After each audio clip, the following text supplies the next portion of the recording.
Right, ladies and gentlemen, from that fireside chat, let's dive into the next panel session number 4 on partnerships panel. Data-driven ESG trends unlocking new opportunities through partnerships and innovations. 2 of our panelists will be joining us virtually, but I would like to invite the panelists who will take their place on stage. CEO of Port of Tanjung Pelepas, please welcome Mr. Marco Neelsen. Let's give Mr. Marco a round of applause. And Mr. Nitin Jaiswal, Head of Government and Regulatory Affairs and Strategic Relations at Bloomberg LP Asia Pacific. And 2 of our panelists joining us virtually, it's Mr. Gabriel Wilson-Otto, Head of Sustainable Investing Strategy at Fidelity International. And also Mrs. M.A. Victoria A. Tan, Head Group Risk Management and Sustainability at Ayala Corporation. The moderator for this session is the Associate Director of Programs at UNGCMYB, who is also Director at Shaping Asia Media, Sindrian Berhad, and has managed custom business content for The Economist and Time Magazine based out of Spain, Kenya, and Indonesia. Ladies and gentlemen, I shall pass the floor over to the moderator, Ms. Shanta Helena Dwarkasing. Over to you. Hello. Thank you, Mr. MC. Hello and a good afternoon, everybody. And so my name is Shanta. I'll be the moderator for the session.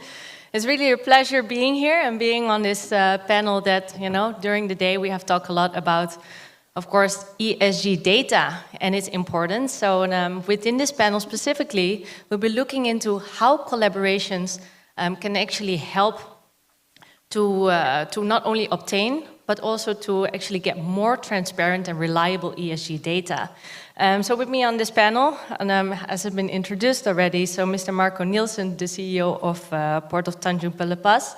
So we have some interesting insights there from Port's perspective. And I'm joining us virtually, Ms. Victoria, the Head of Group Risk Management and Sustainability, Ayala Corporation, and Mr. Nitin, as well as the Head of Government and Regulatory Affairs, and Mr. Gabriel, Head of Sustainable Investing Strategy at Fidelity International. So, flowing, I think it was a very nice connection between the ending of the last panel when Sir Mark was also highlighting on the importance of collaborations and how we can actually all work together and learn from each other in enabling more reliable and transparent ESG data.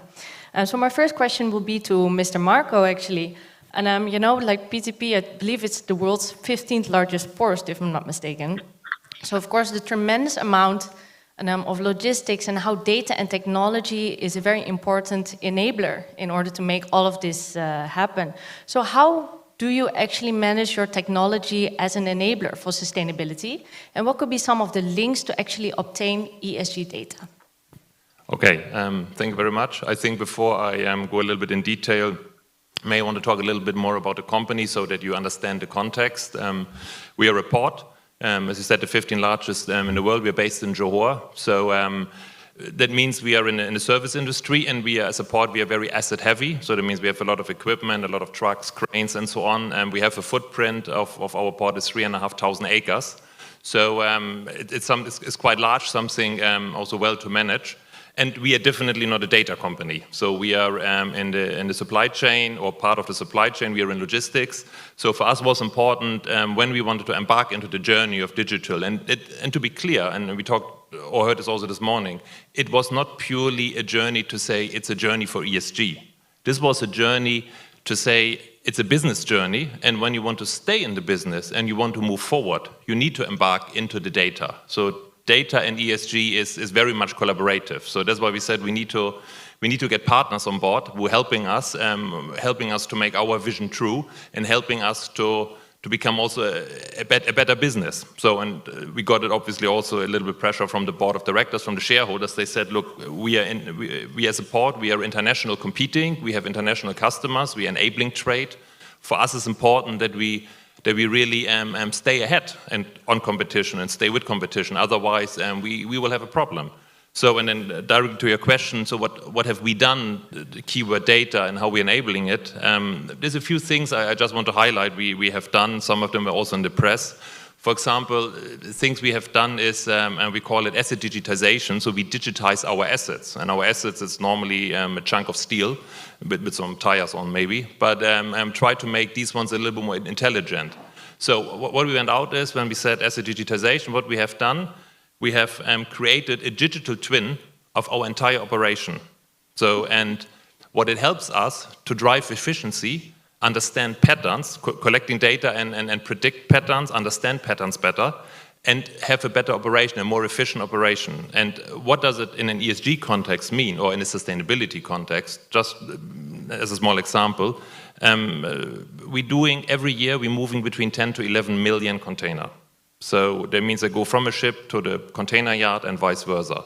So just for calculation, if you assume every time we travel a container from the ship to the yard, we make it more efficient through algorithms, through technology, through data, better predictions. And every journey, we would save 100 meter of this travel. Take this 100 meter times 10 million travels a year, then you save 1 million kilometer of travel distance. Same equipment, same footprint, same business, but you saved the equivalent to 1 million liter of diesel. For 1 million kilometers, the equivalent diesel. So it is obviously interesting from a business perspective, especially with the high fuel prices we have these days also in Malaysia, and we, of course, having unsubsidized, not subsidized pricing. But it has, from an ESG angle, is quite interesting that we are able to use data, helping us to drive something like this forward. Same goes with IoT. As I said, make these pieces of steel intelligent. Last one I want to mention maybe is data lake. We engaged also with a company who are helping us to not only catch data, but also to correlate data. Because where we want to go is, and that's for our business very important, again, it's an asset business, it's a service industry, we want to predict the future. We want to understand how our equipment is behaving and what are the patterns so that we can predict something before it happened. So that should help us to make sure that we utilize our equipment best possible. That's the business angle. But also at the same time to reduce unnecessary spare part change or early change of hydraulic oils or whatever. All of this will also save environment, save money to the company, and therefore it's always an easy sell also to our shareholders once we explain them that data lake is not some fancy thing in the future, because not everybody also on our board is very tech savvy.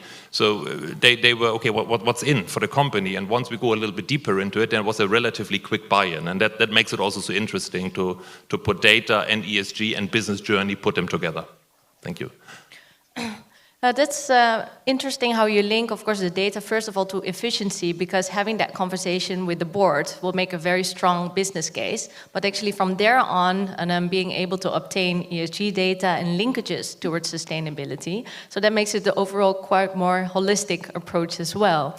And so my next question will be to Gabriel. And of course, there's an increasing demand, especially in sustainability investment products. And so in order to prevent greenwashing, there's a really stronger demand as well for reliable ESG data. So how do you actually manage to, look at all of this data, evaluate it into your investment products, and do you also use any collaborations with other fintech organizations, for example, to enable so? Sure, thanks for the question. ESG data really is at the core of a high quality product offering, because essentially what we need to be able to represent to our clients is we need to be able to first build a portfolio that is consistent and true to its investment objective, and then also be able to represent that in a meaningful way to both clients, regulators and other stakeholders to really demonstrate that we're doing what we set out to achieve and prevent allegations of greenwashing. So if we think about how we go about approaching data, there's a wide range of third-party data providers, from traditional providers, which are essentially scraping information from company reports. And in that regard, it's more of a scale operation is the value that they provide. And there are others which are more of that I would define as novel data providers, essentially using machine learning, big data sets, and more concurrent information around sentiment scraping and other elements to provide information and feedback.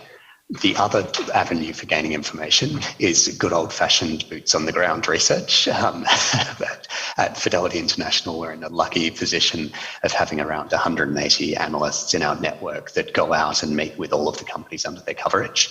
And this can help bridge some of those traditional data gaps that are so prevalent within the sustainable investing space. And so that's another way that we're able to actually try and get that sort of data and information straight from the companies, as well as getting it from various third-party sources. Our involvement within the ESG community globally is relatively strong in that there are actually a number of third-party data providers that we provide help to in terms of trying to get them to build better tools that are more suitable for the asset management industry. And so this is really about trying to ensure that the industry is developing and that we're able to provide actionable insights to some of the third-party data providers as to how they can calibrate and train their AI engines, or to create an output which is more suitable for our own needs. So from my perspective, there's a few of those different elements that could go into the puzzle.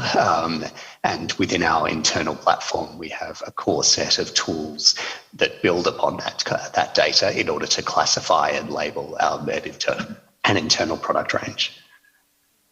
All right, thank you for elaborating on that. So even with the availability of all of this advanced technology, and we still need the human touch, so to say, and having research and data analysts on the ground and doing other type of data research, right? All right, so my next question will be to our other virtual participant, to Ma'am Victoria. And I'm representing Ayala Corporation, which is the largest conglomerate in the Philippines, of course, through its diversified businesses. You have a very extensive reach and also potential positive impact on sustainability. So how do you actually use collaborations and partnerships in order to enable your sustainability strategy? Oh, thank you for that question, and thank you for having me. So for collaboration is something that we are always looking forward to, or we are actually cultivating within our network and in the ecosystem. So in our case, we look at sustainability just like what Mr. Neelsen mentioned a while ago as a business journey. So when you are in a business journey, you are looking for opportunities and ways on how can you make your operation very resilient. So in our case, for that matter, Ayala Corporation actually invested through an active fund, or what we call Ayala Corporation's Technology Innovation Venture Fund. And through that fund, which is funded by the core business units of Ayala, BPI, Globe, ASEAN, and AC Industrial, we set aside around $180 million in 2020.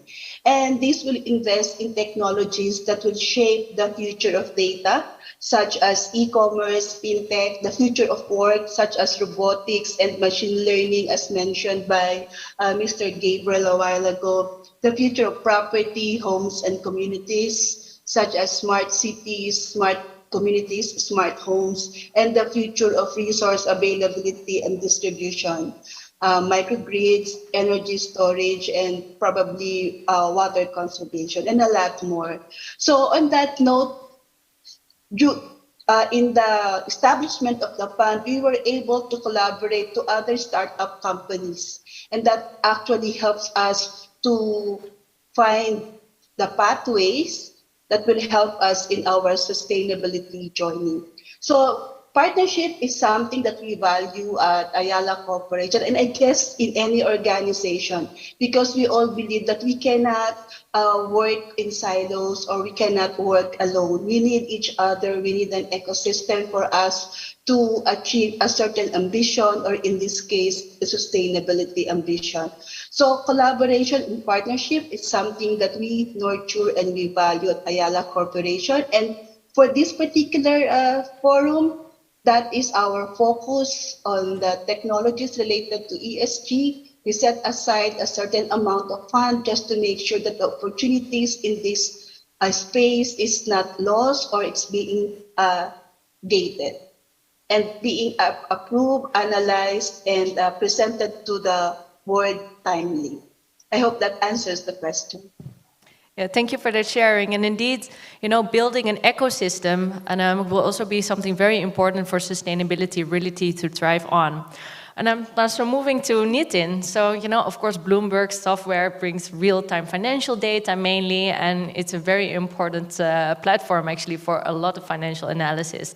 So do you see also, more developments towards publishing and making more ESG data transparent? And how do you see this moving, especially on an ASEAN level? Is there, any more commonalities, or do you see similar data points that are going to be reported on? Thank you for that.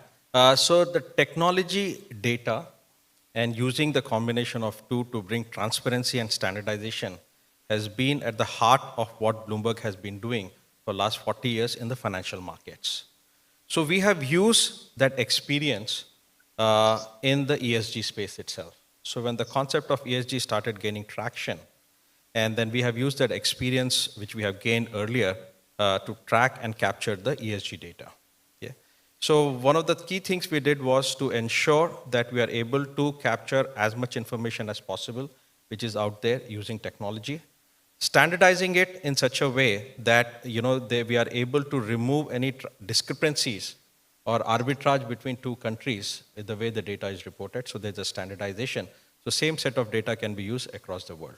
Yeah. And then at this point of time, we cover almost 14,000 companies globally, which represent 88% of large market capitalization, and produce almost 2,000 data sets for ESG. Large part of it is as reported, and largely also we do derive data from that. Yeah. So what has been the key learning for us using technology and coming back to ASEAN? See, one of the challenges is, the large companies have kind of put a system in place to give out data. Okay, they see the value in it, and large institutional investors focus on these large companies, so there's an interest for them to provide the data. But as you keep going down the size of the company, the interests also keep coming down in terms of disclosure of the data related to the ESG. Because still, as we have seen earlier in earlier discussions also, people are looking at what is the value it brings in terms of the, the stock valuation, and how it actually benefit them is something which people actually struggle, the cost, benefit analysis over there. So we always see that as the size of the company goes down, we see the struggle in terms of capturing as much data as possible from them on the ESG space. So that is the first challenge. The second challenge is that each country is coming up with different guidelines. Each region is coming up with the different guidelines. Then you have companies, then you have investors. There are so many guidelines out there, which is confusing the stakeholders who have to give out the information and trying to figure out which one to follow. Okay? And if there is a constant change in what is being asked to report, we move from scope 1 to scope 2 to scope 3, and there are different parameters. Large companies are able to do, but many smaller companies struggle to keep pace with that. So we really need to figure out, especially in ASEAN, and we can replicate that to most of the other emerging markets and frontier markets, is what is the baseline information which is easy for people to capture, which they can start providing. And let's start appreciating for that. So what I have seen is, because the smaller companies and emerging markets, because they're unable to provide the whole data set, they get beaten up. Because you are comparing a small country with the very advanced countries in Europe, you're always going to have that discrepancy, and you will be at disadvantage. So what if we actually delink, a data set for, say, emerging markets, for developed markets, and for frontier markets? So that at least appreciate, if you are in a frontier market, if you are able to provide the baseline information, you judge them according to that. Similarly for emerging market and similarly for developed market. But if you are able to, if you are going to use the same standard for all companies all over the world, you're always going to have the challenges where you will be beaten up for saying that you are not up to the mark in terms of providing the information. And that is the challenge you see in ASEAN. Because each economy is at a different level of trajectory of growth. Okay, so not everybody will be able to provide same set of information which the global investors want. So at least create those bands that if you are in this band, this is the minimum expectation we have as far as reporting of data is concerned, and appreciate them on that, and reward or criticize for that. So similarly, you create bands. That could be one way to take away the pain, to take away the discomfort which a lot of people have with the way the data is actually reported. So that has been my experience in ASEAN and across the region in terms of why there is quite of unhappiness in terms of how much data is reported. Are people happy with that? So that is one way for us to really explore, to create different bands and appreciate people for the bands in which they're meeting the expectations on that, and then help people to move from one band to another. So that will be my initial comments on the question which you asked, Shanta. No, it's very interesting that you mentioned to actually creating different type of data sets for emerging economies and developing nations, because in many companies, they are search for what is the framework that we should follow, especially with a plethora of different reporting frameworks. That shouldn't be the barrier to hold other companies back from actually pursuing sustainability in ESG. So especially on the ASEAN level, there's a very good opportunity as well to identify what would be some of the commonalities within the region specifically, taking into account the different maturity levels that there are in sustainability. And I'm now coming back to Marco. And when you're looking to the ports and logistics industry, and do you see that there are potential collaborations or perhaps already some ongoing collaborations to understand what could be some of the ESG standards or some of the sustainability benchmarking that could be going on around ports in the region, in the ASEAN region? I think we have probably three groups which are matter to us. One is the customer group, one is our vendor group, but then also obviously competitors. I mean, on the competitor side, there's a collaboration between ports. They're obviously, especially in the transshipment business we are in, the Malacca Strait, we are quite heavy competition, so we need to be careful of the G of the ESG when we talk about collaboration. So there is, in that sense, not much collaboration with regards to anti-competition ongoing, but there is definitely collaboration ongoing, sharing good ideas, especially when it comes, for example, to safety, make the workplace safer. There is nothing like boundaries, so there is some exchanges we have.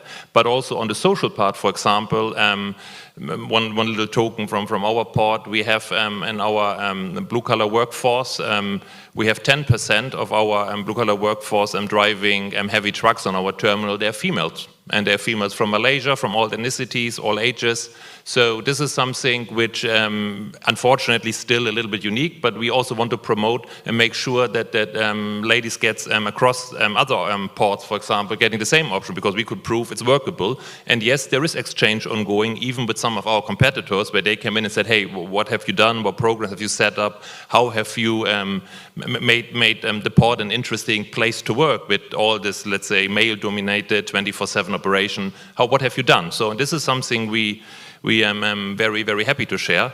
On the customer side and on the vendor side, quickly, vendors, I must say, we have where we have started things like audits. We do audits to our vendors, and we also understand some of the vendors are smaller than us, so they have a different landscape, and we will not, let's say, be brutal with them, but we will start sharing with the vendors what do we expect from an ESG angle, what we want to see, and we're also offering a partnership and collaboration. So you want to be a vendor with us a long time, we are happy to help you. We also talking maybe about longer contracts, but at the same time, you need to give something in return. You need to commit to certain goals.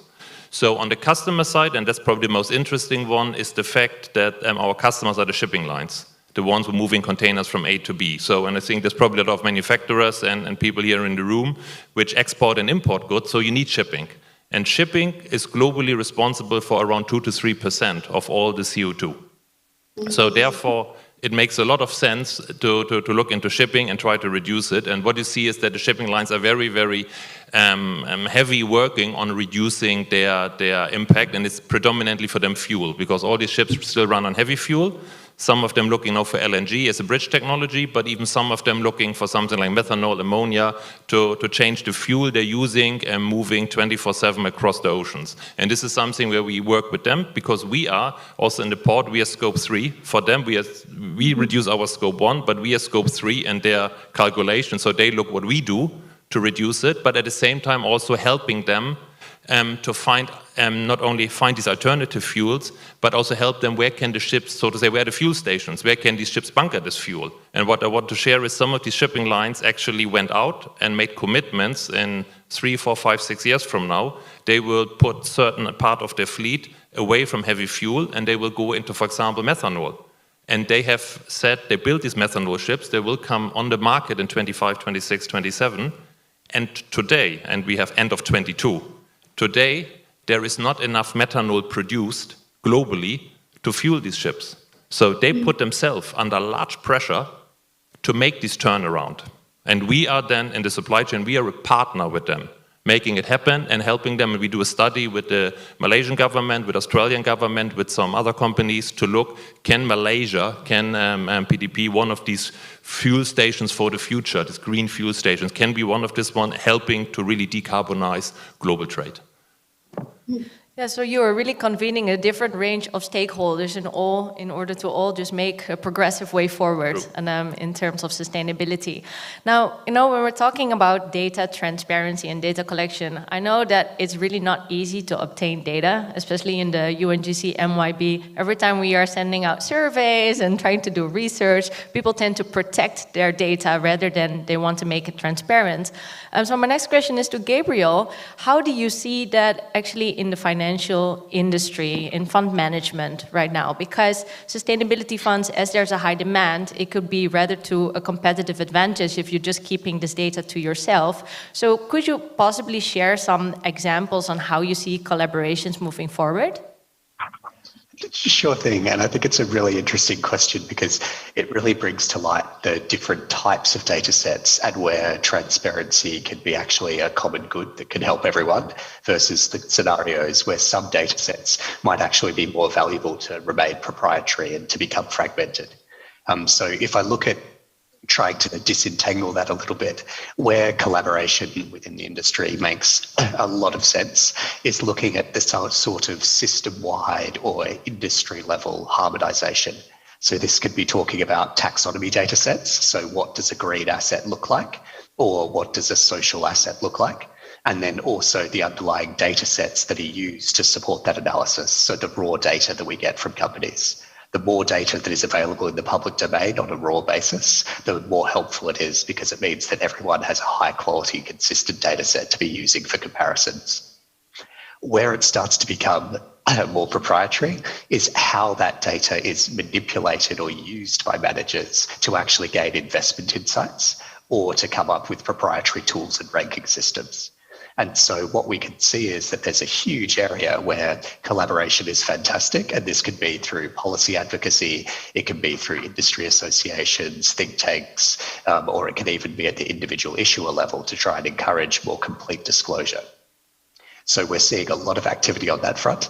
And the other fantastic and often underutilized resource here is civil society organizations who often have very deep knowledge on specific topics and can be fantastic at directing the industry towards which topics and which metrics are most meaningful on a specific sector within a specific context to provide focus.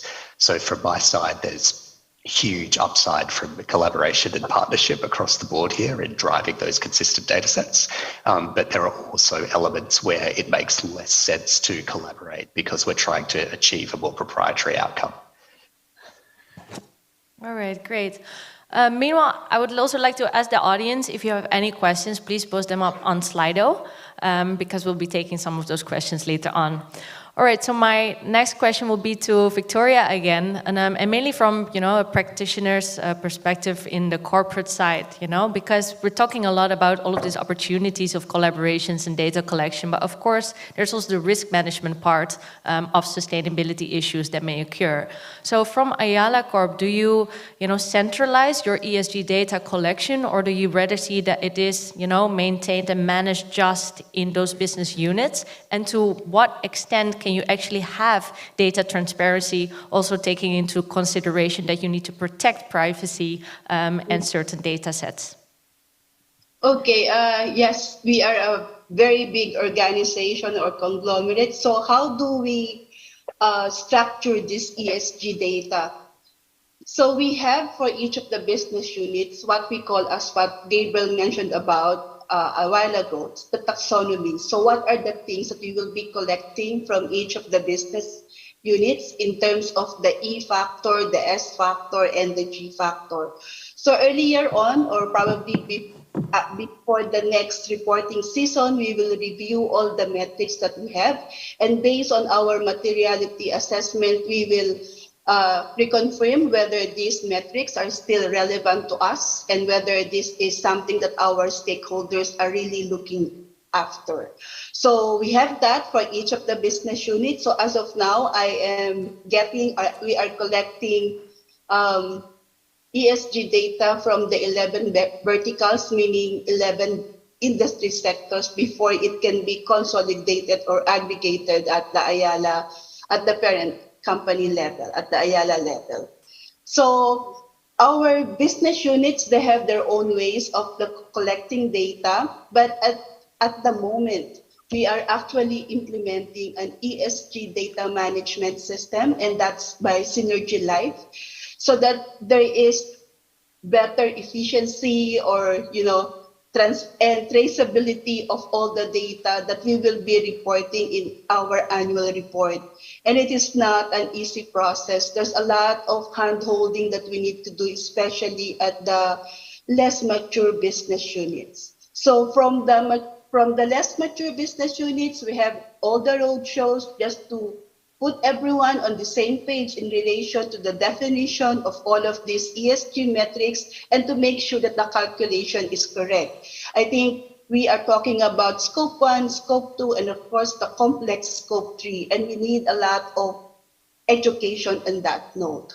So from the business units, we have cascaded the license so that they can input the data, and then it now goes up to the Ayala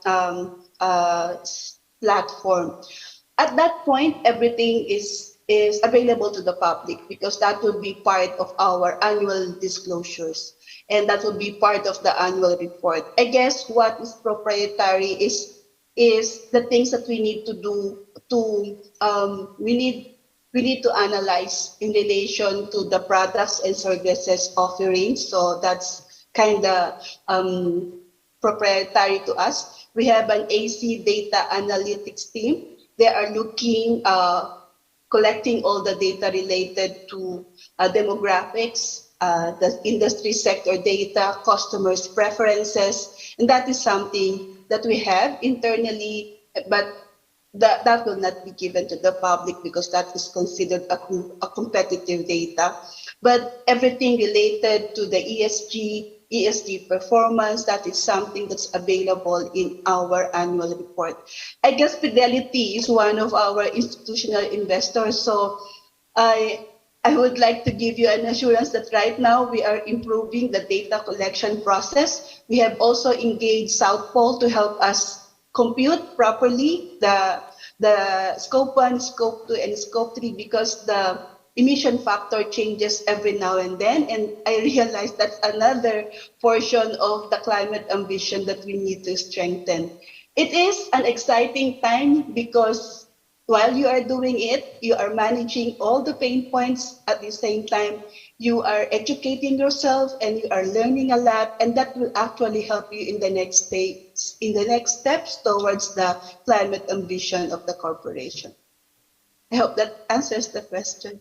Yes, definitely. So, and Nitin, as corporates and as you earlier mentioned as well, small to medium enterprises are trying to figure out how to collect ESG data, what to collect, and how to manage all of it.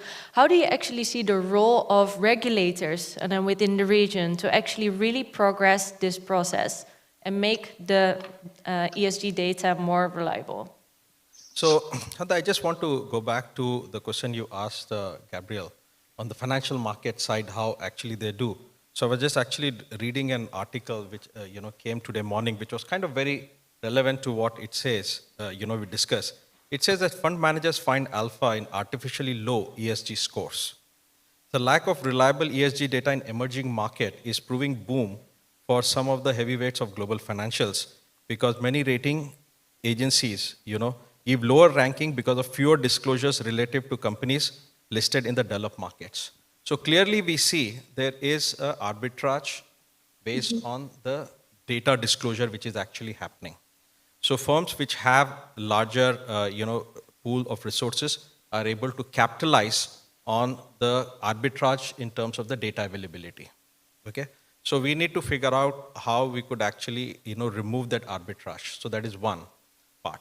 And that actually comes to your point is how we can, work with the regulators to make that happen.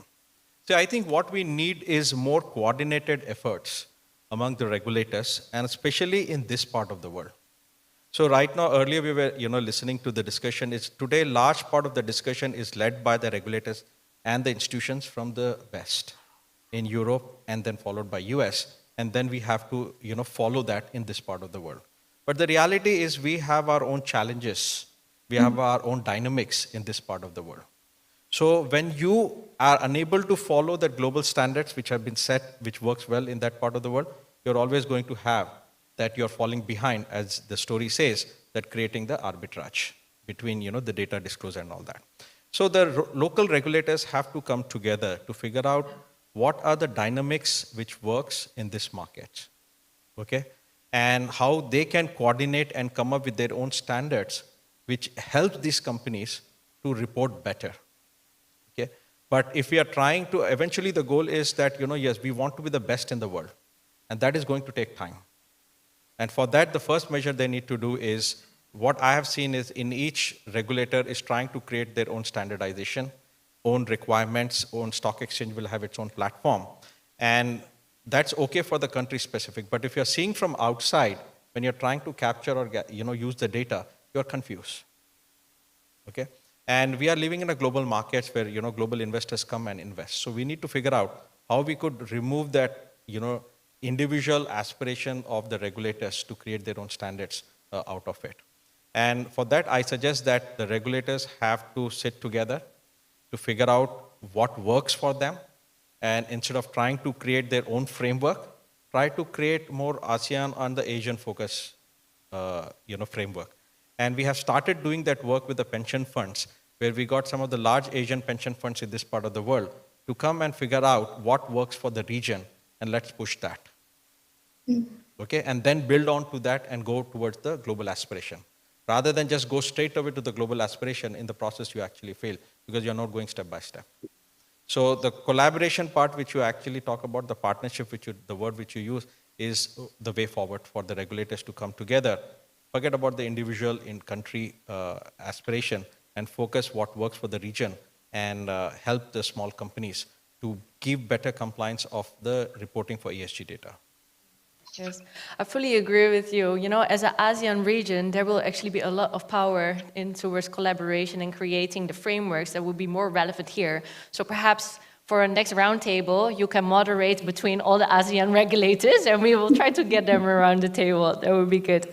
Okay, so I see that we got some questions coming in from the audience. And if I'll just see the top one, talking about accelerating ESG, there is no doubt a lot being done at the regulatory and corporations level, but where's the education to public schools in Malaysia? I'm going to take another question with that as well. And another one is, that one's a bit different. Well, first of all, would anybody like to address this particular question? I'm not. Is anyone positioned to comment on that? Maybe we want to wait another 2 hours until we have a prime minister, and afterwards we have an education minister. We do. Oh, yeah, true. Let's see. Let's not go politics right now. But I did see another question, and I'm coming by just now, because we've been talking about supply chain as well. So I think the question was to Marco, whether, PTP is also doing Scope 3 assessments, and how do you actually work together with the companies within your supply chain to drive more sustainability? Yes, to both I can say yes. So we obviously have done our baseline study, Scope 1 to 3. So on Scope 3 is not the largest scope, but obviously the most difficult one. But also we have decided as a company, and also there in agreement with our shareholders, that we will also attack Scope 3 and not saying wait for later, let's do first Scope 1 and 2. So in our case, again, it's obviously port and logistics related. And what is for us Scope 3? For us, the biggest one The biggest one in scope 3 for us is actually when ships entering the port or leaving the port, we're having tugboats which assisting the large ships going in and out, making sure there's no accident and incident, helping them to maneuver in narrow water. So, and these are not our tugboats, they are from a third-party supplier. And they're already, that also means that these ships, these tugboats, they need to change from today diesel oil or whatever into some alternative fuels. And this is something we already have embarked a journey with our current vendor, but also with potential other vendors globally to say, what technologies do you use? How long will it take? And also what kind of investment horizon you look at when you embark into new technologies. Because what we don't want is to say, we want that you use new fuels or whatever, it means you need to build new expensive tugboats, but I only give you a 3 or 4 year timeline in a contract where you have a relatively high risk. So that means there's also for us in scope 3 is a question of partnership instead of just seeing purely as a vendor to say, let's go out and explore that if we can, for example, in this case, give you a longer horizon, maybe we can do a test case in our port. And when we prove the technology works, we give you also the investment horizon that you are able to survive and make your returns. And to be very clear, I'm just saying that doesn't mean that the current vendor will do it. We go also to others in the market, and the ones who really, let's say, understands and is up for the partnership approach, that's the one we team up with. So, but that counts really through the entire supply chain. That also goes same for scope 1 and 2 for us, because for our customers, we are scope 3. So that means we are a burden and a pain in the neck for somebody else. And therefore, when I talked about have vendors as your partners, exchange vendors to partnerships, the same is with customers. Don't just see them as a customer and it's only price driven. It's a question of partner up with your customer to help him not only on his financials and his product solutions, but also help him on his ESG journey. Yeah, thank you for sharing that. I mean, vendor engagement on sustainability is definitely a challenging task. But I'd like to ask the same question to Victoria. So from Ayala Corp, do you also have collaborations with the supply chain to drive sustainability? Yes, it is starting at the moment, because as we look into the full greenhouse gas accounting of our business unit, we realized that for some of our business units, probably I can mention one, for the real estate business unit, they have at least noted that 90% of their total emission is coming from scope 3. So we have to engage with our major suppliers, especially on the steel, cement, and other aggregates or other building materials that we are using in the development of our verticals and horizontal projects. So yes, that's a big portion of the things that we need to do in the next few years as we set out our net zero roadmap to achieve our ambitious target of achieving net zero greenhouse gas emissions by 2050. We have done also the scoping or the scope 1, 2, and 3 for our AC energy business unit, but there is some transition that needs to happen because we just had our coal plant undergo this ETM or energy transition mechanism. The previously scope 1 is now going down as part of the scope 3. So we have to make sure that in the process we will be helping in the management of the scope 3. Now we are into the globe or the telco part of the business, and based on the calculation, we have about 70% of the total scope of our business unit in telco is also scope 3. But GSMA, the global association for the telco industry, they have already set a sectoral pathways, and on that note, I guess GSMA is also helping the members to achieve or to somehow influence the scope 3 management.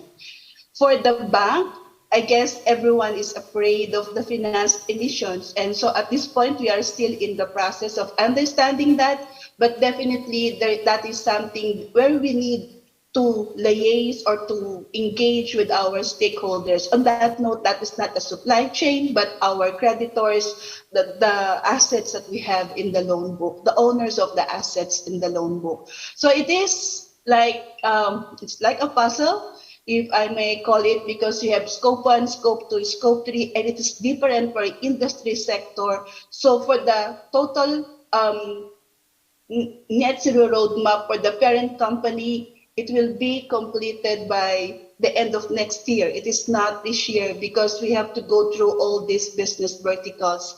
And we just added another vertical in the group, and that vertical or that business is actually in the logistics sector. So probably that is something that we also need to put a net zero roadmap again, so that to complete the whole net zero roadmap for Ayala Corporation.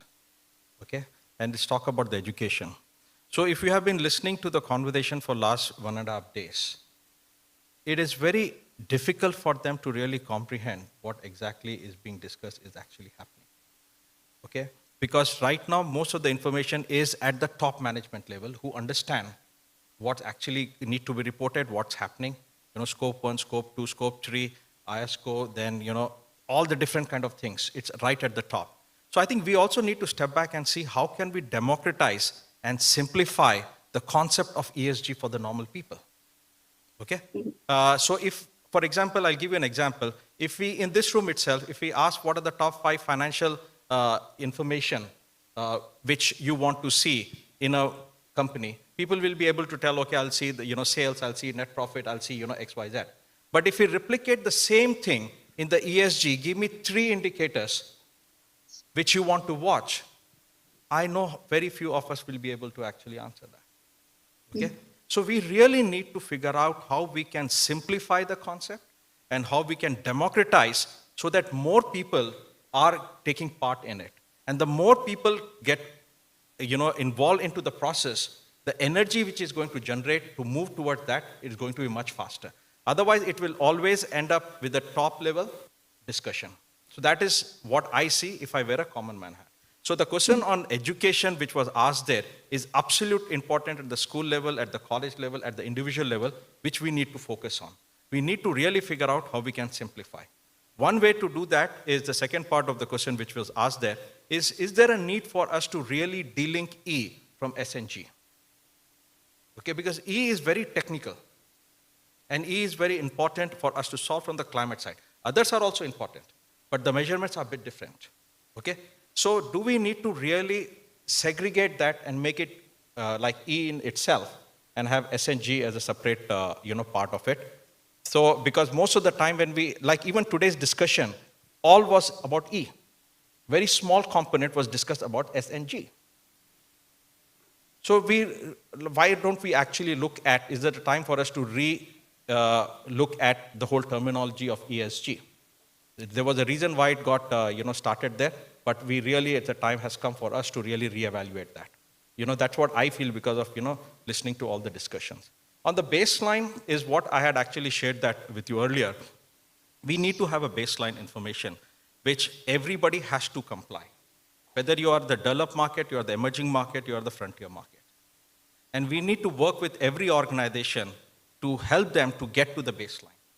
And once they are comfortable with the baseline, then you move to the next stage and the top level. But what is happening today, you give this 2,000 different fields you have to fill to comply ESG. Of course, people are going to struggle.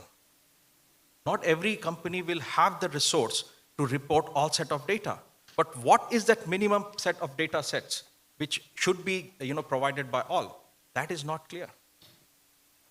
So the regulators part which you talk about, I revisit that and I end my point, is that they need to come together, work with the data vendors, work with the corporation to figure out what is the baseline which everybody should provide and what kind of support the regulators and the data providers can give them in terms of technology so that they are, they find it easy to report.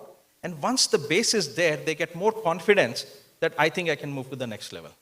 Throwing this 2,000 fields, give it in a binary way, it is not going to work. And that is the reason why the arbitrage, the news story I talk about, is always going to be there for a longer period of time. That's a very interesting point, because indeed the climate action has been really prioritized over most of the sustainability topics. But actually, if we're looking to, what could be a baseline, all we have to do is actually look at the law and the legal frameworks that are there. So sometimes sustainability issues could be argued that they're also governance issues, actually. With that very passionate comments, and let me also just look at what are some other questions that are coming from here. Okay, so another question for Fidelity, Gabriel. So would you consider investing in companies that don't submit international sustainability frameworks or reports?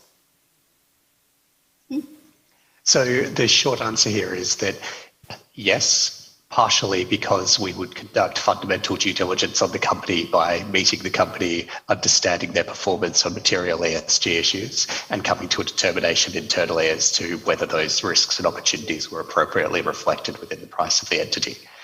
So what we have at NIFCA, we have a wide range of different funds, from fundamental integration of ESG, where we consider a company based on its investment merits. ESG characteristics can influence that, but they're not the sole determining factor, all the way through to dark green products, where we would need more quantifiable, transparent information to evidence the performance of the company.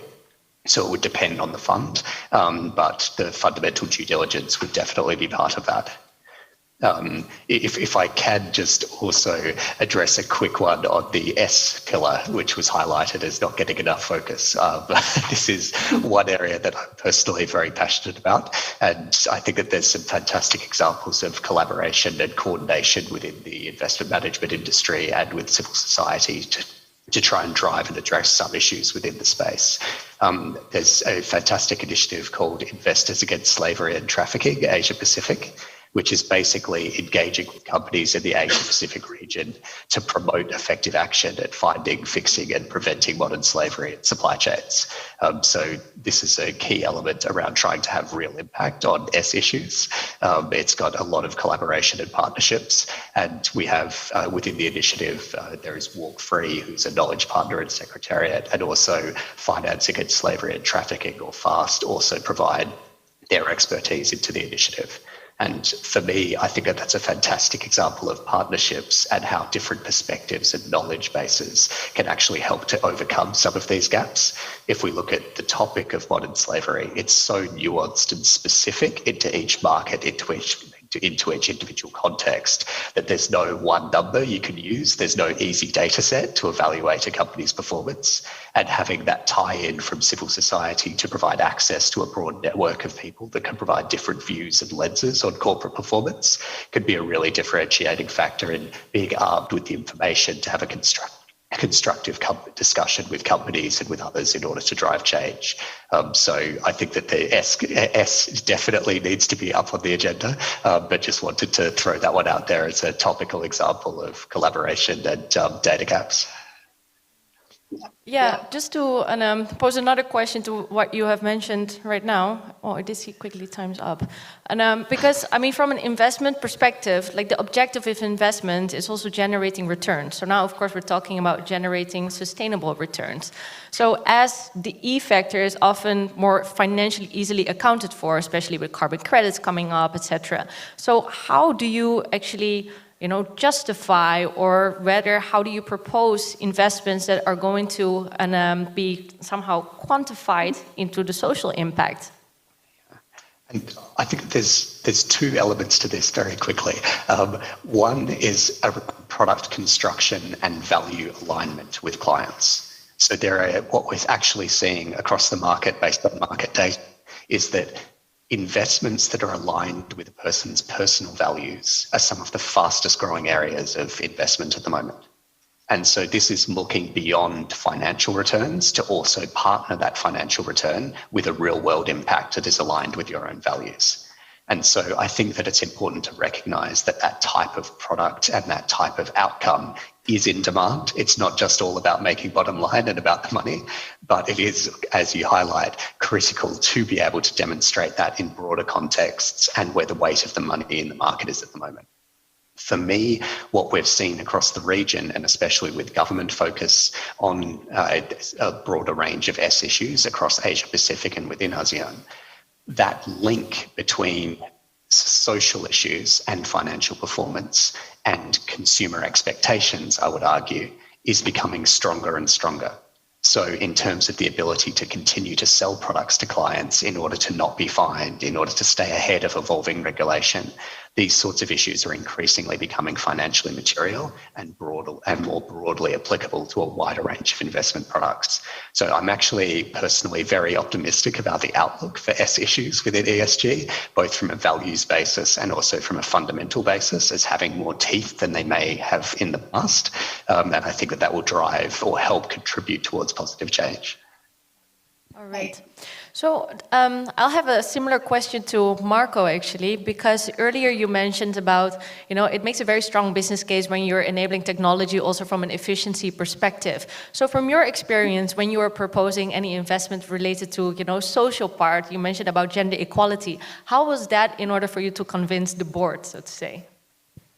I think on the social part, there was actually quite little convincing for the board. I think there was more about convincing the society to say our employees and so on that we want to embark for a different journey, and to say what needs to be true, that we're accepting as more female colleagues in a very, very traditional male-dominated environment. So that was for us something to say, we need to think about how can we also make this sustain. So it's easy to employ 100 females and saying, now you drive a truck, right? But it doesn't help you when 80 resigned again because the environment is not right. So it was more about that we talked with unions, then we also thought about ourselves and what needs to be true, that we set up some female focus groups where we discussed with our female colleagues. So Tuesday afternoon, everything is good. Management is in, it's daylight, but what happens Saturday night, 2 o'clock, 3 o'clock in the morning, so when you're alone on the terminal? So how can we make sure you also feel safe, you feel okay, you feel good? Only then, when we see that the female colleagues, they stay. Or what happened when they get pregnant, when they want to start a family. So does it mean their career ends? Or is there opportunities that we, so to say, do a career break, and then when they want to come back afterwards, that they can go back in the old job?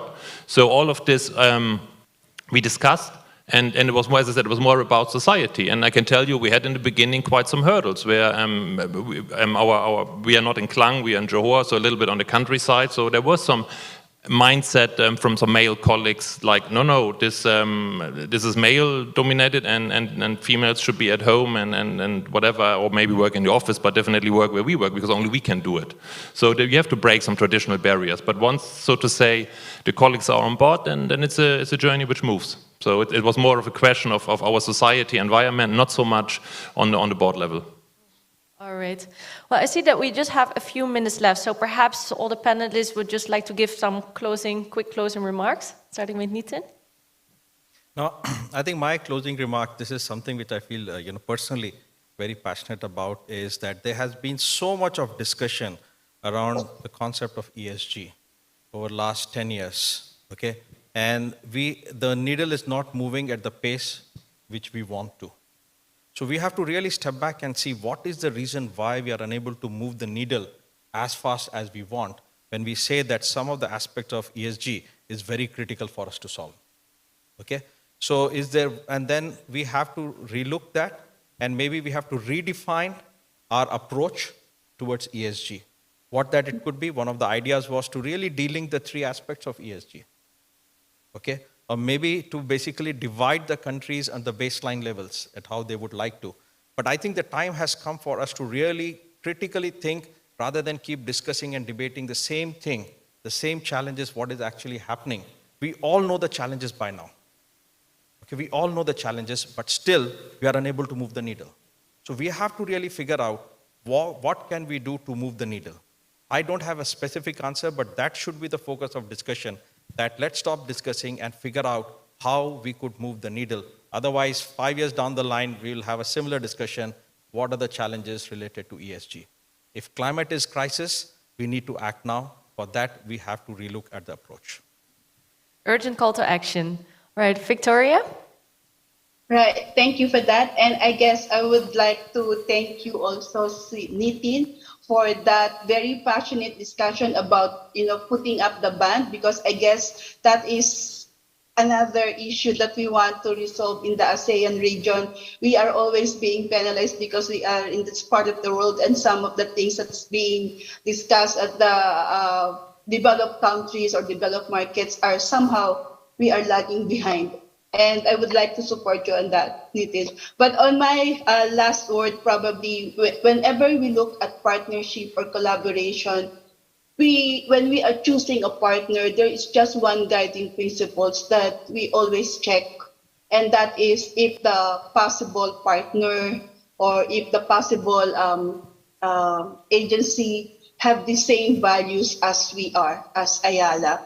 Because I guess if there is alignment in the values, then we can move forward, we can move faster, and we can discuss everything on the table, and then we can make decisions. And as what you have mentioned, there is a call for urgent action. So collaboration and partnerships, I thought, will bring about the necessary innovation for us to move faster, quicker, and with that, probably we can solve the problems of the world earlier than 2050 or 2040, and everyone would be able to live in this planet and be able to achieve whatever potentials that they have.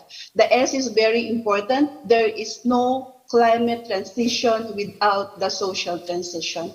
And at this point, I think everyone knows what ESG is. You know something, you cannot unknow it, so do something about it. Thank you. All right, thank you. Gabriel? Thanks a lot. For me, I think final comments are just reiterating the importance of collaboration in achieving a lot of the outcomes we're targeting, and also the fact that no single entity can solve any of these problems by themselves. So it's effectively a critical step to have that level of broad collaboration and partnerships when driving for some of these solutions.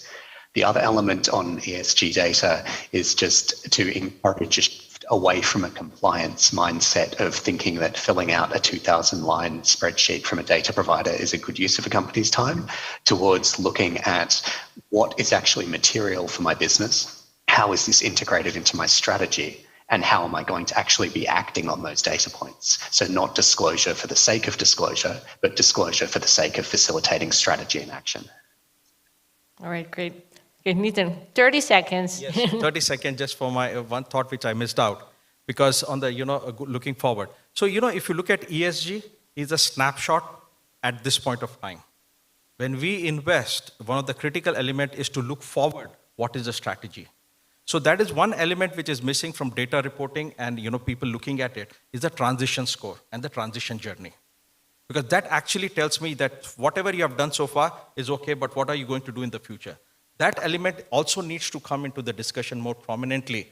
I don't know how, there are some scores which we need to derive, but rather than just looking at the snapshot, which is ESG, we also have to look at the transition journey, how they're going to move forward, and reward companies for that as well, which currently we miss a large part of the time. So that was the point I missed, I wanted to add. Thank you for adding. All right, Marco, for your last comments, please. Just quick from my side, I think look for collaboration, look for partners. So in the vendor side, on the customer side, but also on the social side, on the governance side, I think we're all in for this game. So therefore, I think partnerships make sense. And the second thing I would say, don't be afraid to question status quo. Go out and disrupt a little bit, disrupt status quo. It's also fun, but I think we need to get out of our convenience zone, otherwise this will not work. Thank you.